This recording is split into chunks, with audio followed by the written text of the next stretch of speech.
Olá, queridos, paz do Senhor Jesus, que alegria ter você aqui no canal AD Prudente Oficial. Ainda não conhece?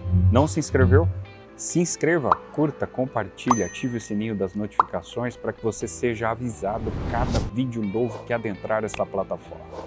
Nós somos a Assembleia de Deus Ministério do Belém, Presidente Prudente, igreja presidida pelo pastor Samuel Padilha de Siqueira, e com muita alegria em seu nome, eu registro os cumprimentos aos meus caríssimos irmãos que sempre acompanham, compartilham essa programação. Hoje, lição de número 7, nós falaremos sobre as naturezas humana e divina de Jesus. O textuário está em Romanos capítulo 9, versículo 5, que diz: dos quais são os pais e dos quais é Cristo, segundo a carne, o qual é sobre todos, Deus bendito eternamente. Amém. E a leitura da verdade prática diz: Jesus é o eterno e verdadeiro Deus e, ao mesmo tempo, o verdadeiro homem. A leitura bíblica em classe está em dois textos, Romanos capítulo 1, dos versos 1 a 4, e a carta paulina de Filipenses, capítulo 2, versículo 5 ao de número 11. Mas para dialogar a introdução e o primeiro assunto de hoje, falando sobre o ensino bíblico da dupla natureza de Jesus, eu convido para esse ambiente, caro companheiro, professor Fernando Rodrigues. Quero saudar os irmãos com a paz do Senhor. Quem vos fala é o evangelista Fernando Rodrigues. Mais uma vez é uma satisfação estar com os irmãos aqui para aprender um pouco mais sobre as lições bíblicas da Escola Bíblica Dominical. Hoje, agradecendo ao pastor Diego que fez já essa belíssima introdução, hoje falaremos dos tópicos subsequentes. O título da nossa lição, como o pastor Diego já reforçou, são as naturezas humana e divina de Jesus. E o título do primeiro tópico está o ensino bíblico da dupla natureza de Jesus. Nesse tópico, irmãos, é interessante nós pensarmos que nós temos que atingir o objetivo maior que é previsto, que é apresentar o ensino bíblico da dupla natureza de Cristo. É interessante ressaltar que quando a gente fala em dupla natureza, nós temos aí uma variante de par, são duas, então nós temos uma singularidade diferente que Cristo habita em duas naturezas, ou seja, quanto o homem, 100% Deus, se esvaziou do céu e desceu à terra e foi o Emmanuel, Deus conosco, e com o próprio Deus esteve aqui conosco. Para apresentar essa essência, o comentarista, o pastor Ezequias Soares, ele é bem enfático porque ele traz na sua leitura bíblica em classe dois recortes, onde que estão os textos de Romano e o texto aí de Filipenses.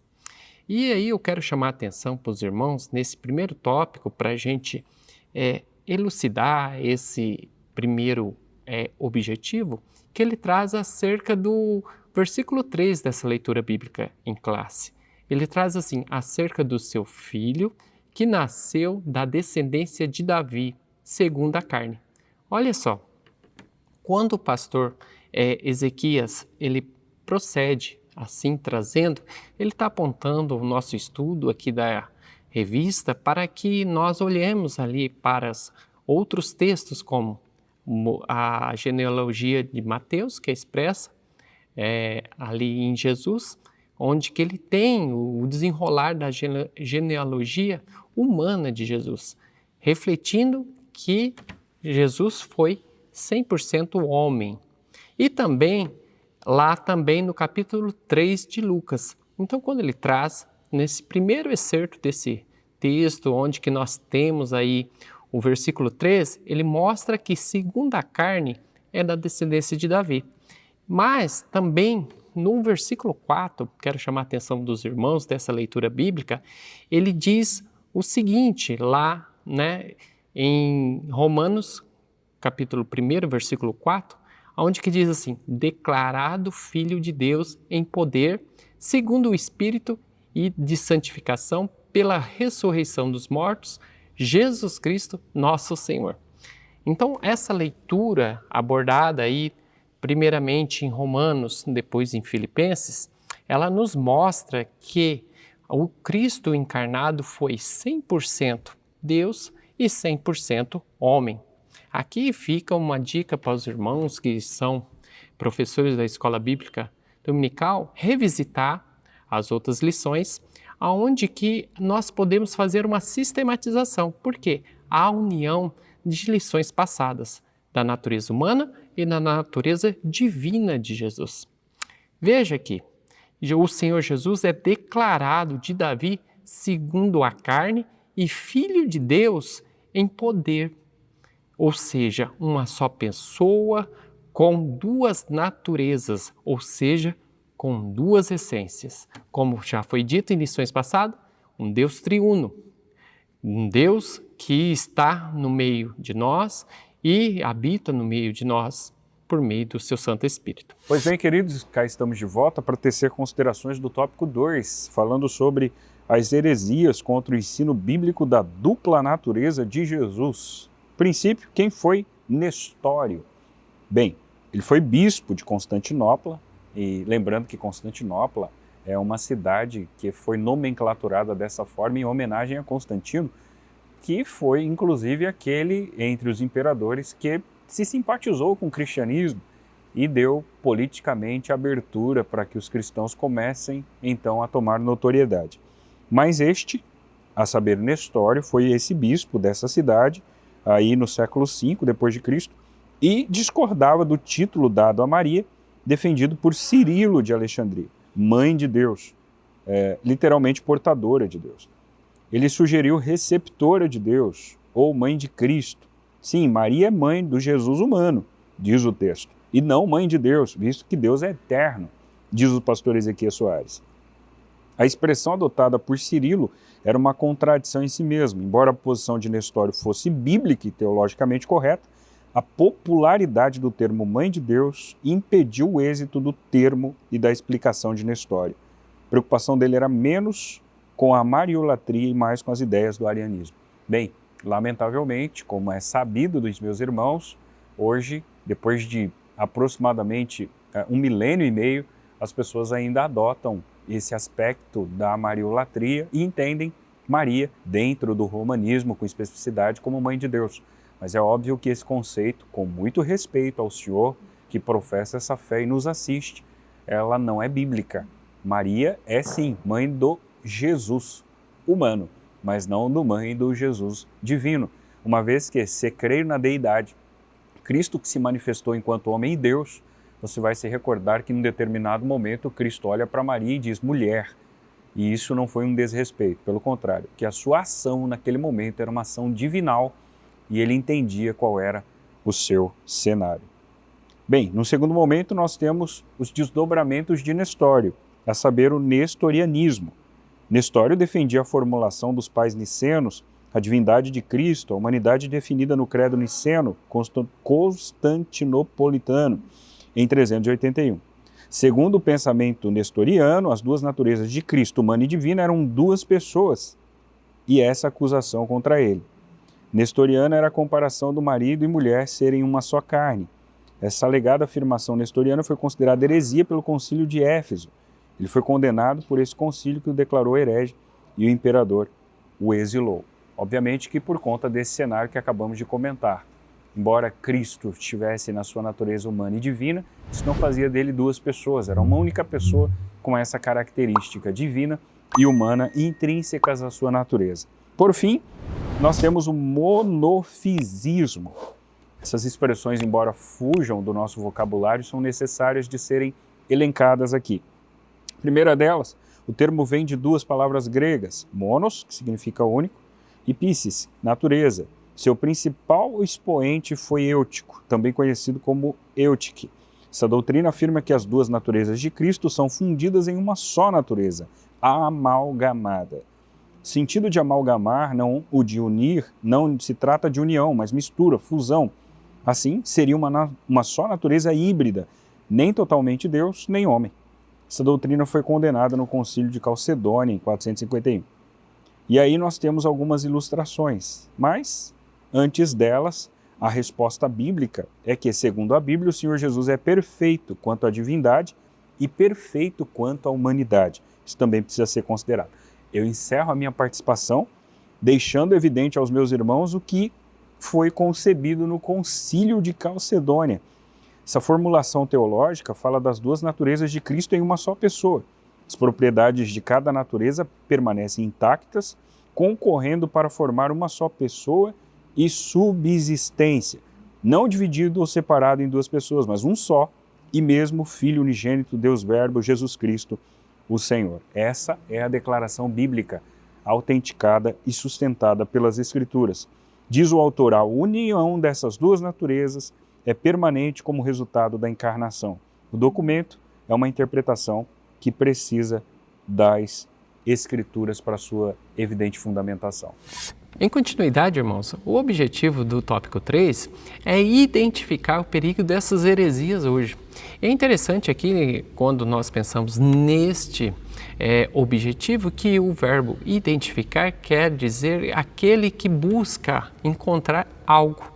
Então, nós vemos aqui por meio da lição e do que o comentarista nos traz, subsídios que buscam nos mostrar como que essas heresias atuam no contexto atual. A lição promove aí, de início, um resgate histórico no terceiro tópico, com essas heresias do nestorianismo e do monofisista, quinocetista e mariolatria, ou seja, são heresias que a lição vai nos mostrar que se perpetuaram durante anos, séculos, e muitas vezes em uma roupagem diferente, mas se aparecendo hora ou outra na história humana. É válido relembrar que, quando estudamos em lições passadas, que uma exegese mal feita, ela implica na coleta de textos separados do seu contexto. E esses textos, muitas vezes pegos a esmo, eles trazem aí à tona uma heresia muito grande que se perpetua durante anos, né? Então, é interessante aqui que a gente possa identificar como que a fé cristã pode se defender ou como que nós podemos fazer apologética quanto a essas heresias que estão postas aí, são apresentadas na nossa revista.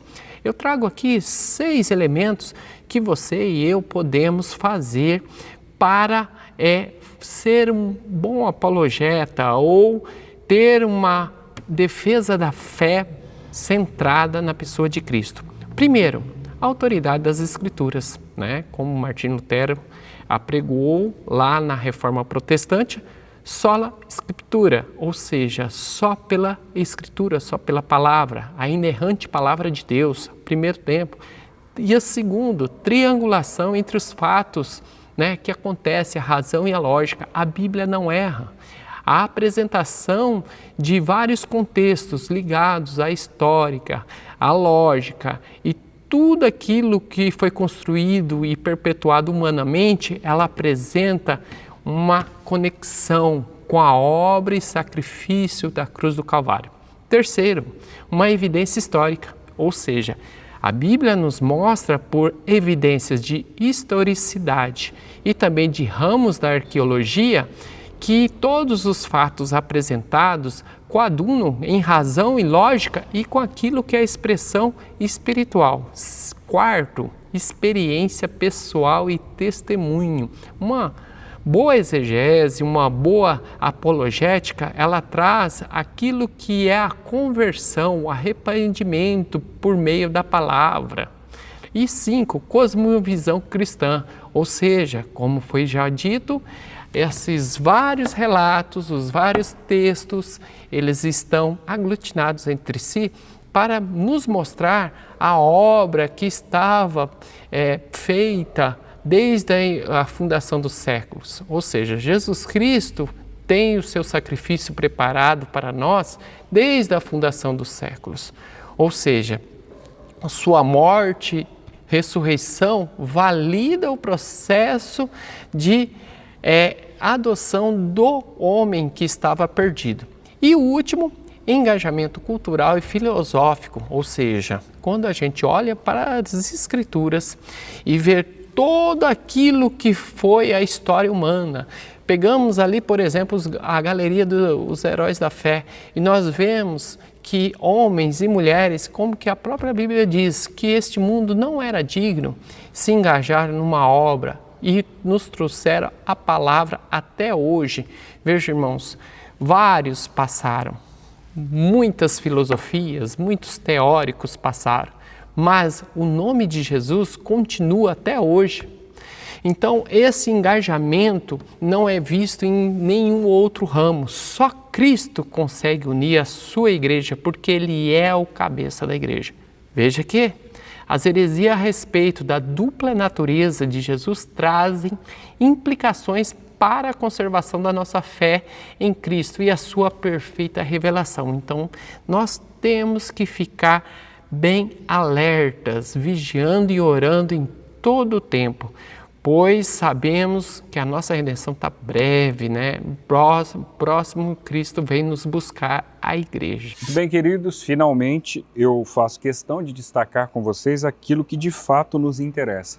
A fala do pastor Ezequias declara que a melhor maneira de se proteger dessas e de outras heresias é conhecer bem no que acreditamos.